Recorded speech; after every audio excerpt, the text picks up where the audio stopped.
제16장. 아브람의 아내 사레는 아이를 낳지 못하였다. 그에게는 하갈이라고 하는 이집트 사람 여종이 있었다. 사레가 아브람에게 말하였다.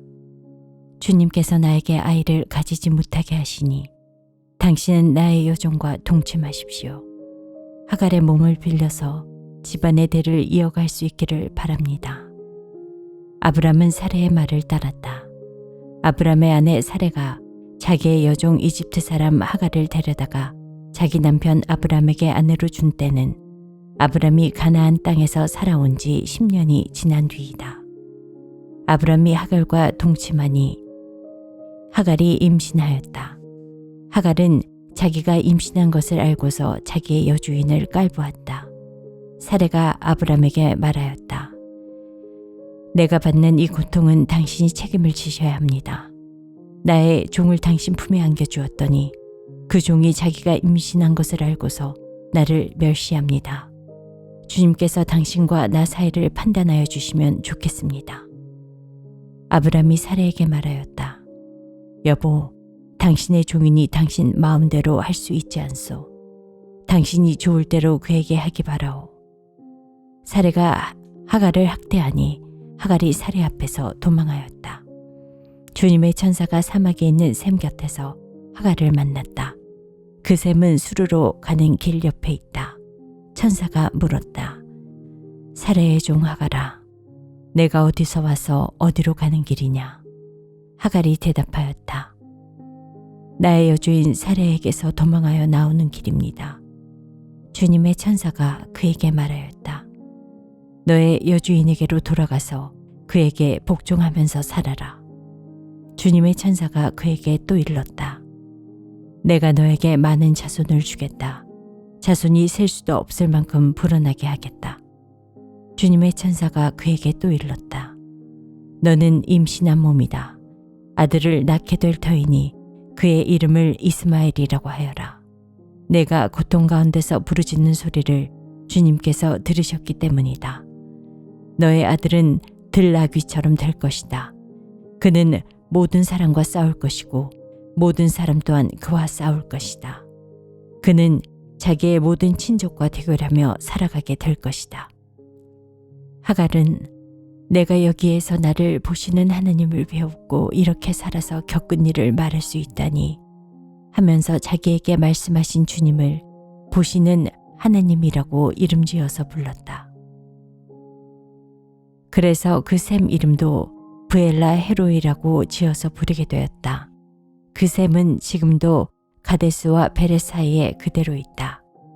하갈과 아브람 사이에서 아들이 태어나니 아브람은 하갈이 낳은 그 아들의 이름을 이스마엘이라고 지었다. 하갈과 아브람 사이에 이스마엘이 태어날 때에 아브람의 나이는 86이었다.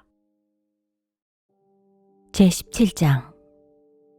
아브람의 나이 99이 되었을 때 주님께서 그에게 나타나셔서 말씀하셨다. 나는 전능한 하나님이다. 나에게 순종하며 흠없이 살아라. 나와 너 사이에 내가 몸소 언약을 세워서 너를 크게 번성하게 하겠다. 아브람이 얼굴을 땅에 대고 엎드려 있는데 하나님이 그에게 말씀하셨다.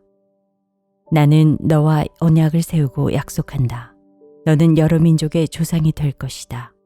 내가 너를 여러 민족의 아버지로 만들었으니 이제부터는 너의 이름이 아브람이 아니라 아브라함이다. 내가 너를 크게 번성하게 하겠다.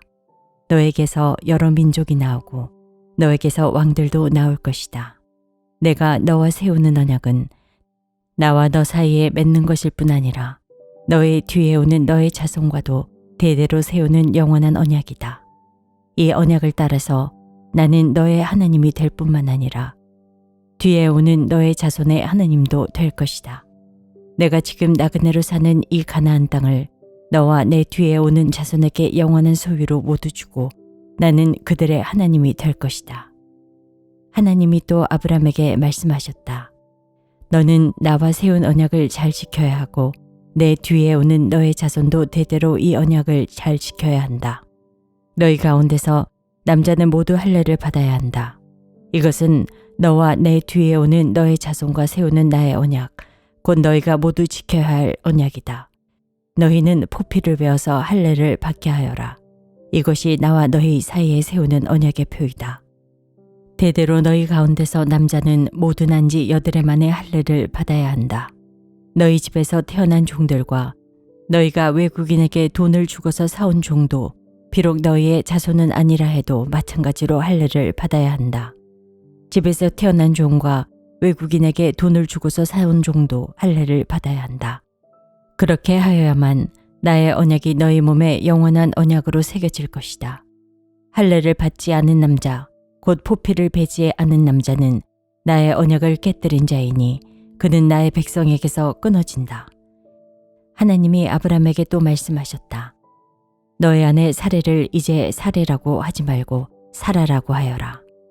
내가 그에게 복을 주어 너에게 아들을 낳아주게 하겠다. 내가 너의 아내에게 복을 주어서 여러 민족의 어머니가 되게 하고 백성들을 다스리는 왕들이 그에게서 나오게 하겠다. 아브라함은 얼굴을 땅에 대고 엎드려 웃으면서 혼잣말을 하였다. 나이 100살 된 남자가 아들을 낳는다고? 또 90살이나 되는 사라가 아이를 낳을 수 있을까? 아브라함은 하나님께 아뢰었다. 이스마엘이나 하나님께서 주시는 복을 받으면서 살기를 바랍니다. 하나님이 말씀하셨다. 아니다. 너의 아내 사라가 너에게 아들을 낳아줄 것이다. 아들을 낳거든 이름을 이삭이라고 하여라. 내가 그와 언약을 세울 것이니 그 언약은 그의 뒤에 오는 자손에게도 영원한 언약이 될 것이다. 내가 너의 말을 들었으니 내가 반드시 이스마엘에게 복을 주어서 그가 자식을 많이 낳게 하고 그 자손이 크게 불어나게 할 것이다. 그에게서 12명의 영도자가 나오게 하고 그가 큰 나라를 이루게 하겠다. 그러나 나는 내년 이맘때에 사라가 너에게 낳아줄 아들 이삭과 언약을 세우겠다. 하나님은 아브라함에게서 말씀을 다하시고 그를 떠나서 올라가셨다. 바로 그날에 아브라함은 자기 아들 이스마엘과 집에서 태어난 모든 종과 돈을 주고 사온 모든 종, 곧 자기 집안의 모든 남자와 함께 하나님이 말씀하신 대로 포피를 베어서 할례를 받았다. 아브라함이 포피를 베어서 할례를 받은 것은 그의 나이 99살 때이고 그의 아들 이스마엘이 포피를 베어서 할례를 받은 것은 이스마엘이 나이 13살 때이다. 아브라함과 그의 아들 이스마엘은 같은 날에 할례를 받았다. 집에서 태어난 종과 외국인에게서 돈을 주고 사온 종과 아브라함 집안의 모든 남자가 아브라함과 함께 할례를 받았다. 제18장 주님께서 마므레의 상수리나무 곁에서 아브라함에게 나타나셨다. 한창 더운 대낮에 아브라함은 자기의 장막 어귀에 앉아 있었다. 아브라함이 고개를 들고 보니 웬 사람 셋이 자기의 맞은쪽에 서 있었다. 그는 그들을 보자 장막 어귀에서 달려나가서 그들을 맞이하며 땅에 엎드려서 절을 하였다. 아브라함이 말하였다. 손님들께서 저를 좋게 보시면 이 종의 곁을 그냥 지나가지 마시기 바랍니다. 물을 좀 가져오라고 하셔서 발을 씻으시고 이 나무 아래에서 쉬시기 바랍니다. 손님들께서 잡수실 것을 제가 조금 가져오겠습니다. 이렇게 이 종에게로 오셨으니 좀 잡수시고 기분이 상쾌해진 다음에 길을 떠나시기 바랍니다. 그들이 대답하였다. 좋습니다. 정 그렇게 하라고 하시면 사양하지 않겠습니다. 아브라함이 장막 안으로 뛰어들어가서 사라에게 말하였다.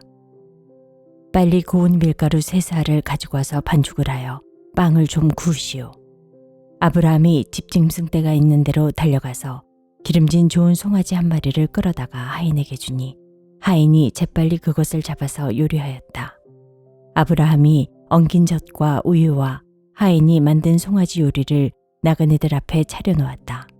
그들이 나무 아래에서 먹는 동안에 아브라함은 서서 시중을 들었다. 그들이 아브라함에게 물었다. 대개 부인 사라는 어디에 있습니까? 아브라함이 대답하였다. 장막 안에 있습니다. 그때 주님께서 말씀하셨다.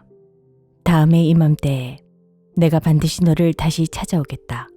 그때 너의 아내 사라에게 아들이 있을 것이다. 사라는 아브라함을 등지고 서 있는 장막 어귀에서 이 말을 들었다. 아브라함과 사라는 이미 나이가 많은 노인들이고 사라는 월경마저 그쳐서 아이를 낳을 나이가 지난 사람이다. 그러므로 사라는 나는 기력이 다 쇠진하였고 나의 남편도 늙었는데 어찌 나에게 그런 즐거운 일이 있으랴 하고 속으로 웃으면서 중얼거렸다.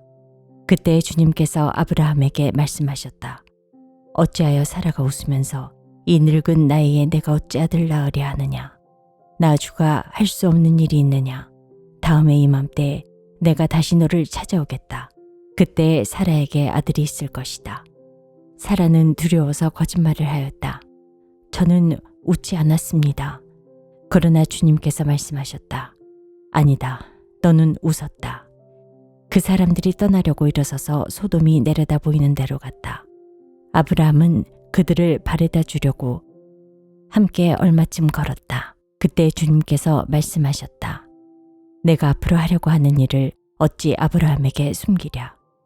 아브라함은 반드시 크고 강한 나라를 이룰 것이며 땅 위에 있는 나라마다 그로 말미암아 복을 받게 될 것이다.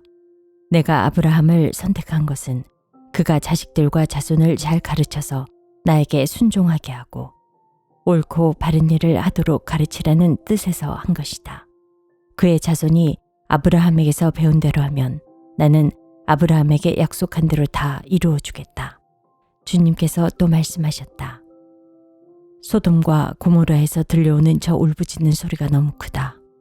그 안에서 사람들이 엄청난 죄를 저지르고 있다. 이제 내가 내려가서 거기에서 벌어지는 모든 악한 일이 정말 나에게까지 들려온 울부짖음과 같은 것인지를 알아보겠다. 그 사람들은 거기에서 떠나서 소돔으로 갔으나 아브라함은 주님 앞에 그대로 서 있었다. 아브라함이 주님께 가까이 가서 아뢰었다. 주님께서 의인을 기어이 악인과 함께 쓸어버리시렵니까? 그 성 안에 의인이 50명이 있으면 어떻게 하시겠습니까? 그래도 주님께서는 그 성을 기어이 쓸어버리시렵니까? 의인 50명을 보시고서도 그 성을 용서하지 않으시렵니까? 그처럼 의인을 악인과 함께 죽게 하시는 것은 주님께서 하실 일이 아닙니다. 세상을 심판하시는 분께서는 공정하게 판단하셔야 하지 않겠습니까? 주님께서 대답하셨다. 소돔성에서 내가 의인 50명만을 찾을 수 있으면 그들을 보아서라도 그 성 전체를 용서하겠다. 아브라함이 다시 아뢰었다. 티끌이나 재밖에 안 되는 주제에 제가 주님께 감히 아릅니다. 의인이 50명에서 5이 모자란다고 하면 어떻게 하시겠습니까? 5이 모자란다고 성 전체를 다 멸하시겠습니까? 주님께서 대답하셨다. 내가 거기에서 45명만 찾아도 그 성을 멸하지 않겠다. 아브라함이 다시 한번 주님께 아뢰었다. 거기에서 40명만 찾으시면 어떻게 하시겠습니까? 주님께서 대답하셨다. 그 40명을 보아서 내가 그 성을 멸하지 않겠다. 아브라함이 또 아뢰었다. 주님, 노하지 마시고 제가 말씀드리는 것을 허락하여 주시기 바랍니다. 거기에서 30명만 찾으시면 어떻게 하시겠습니까? 주님께서 대답하셨다. 거기에서 30명만 찾아도 내가 그 성을 멸하지 않겠다. 아브라함이 다시 아뢰었다. 감히 주님께 아뢰입니다. 거기에서 20명만 찾으시면 어떻게 하시겠습니까? 주님께서 대답하셨다. 20명을 보아서라도 내가 그 성을 멸하지 않겠다. 아브라함이 또 아뢰었다. 주님, 노하지 마시고 제가 한 번만 더 말씀드리게 허락하여 주시기 바랍니다. 거기에서 10명만 찾으시면 어떻게 하시겠습니까? 주님께서 대답하셨다. 10명을 보아서라도 내가 그 성을 멸하지 않겠다. 주님께서는 아브라함과 말씀을 마치신 뒤에 곧 가시고 아브라함도 자기가 사는 곳으로 돌아갔다.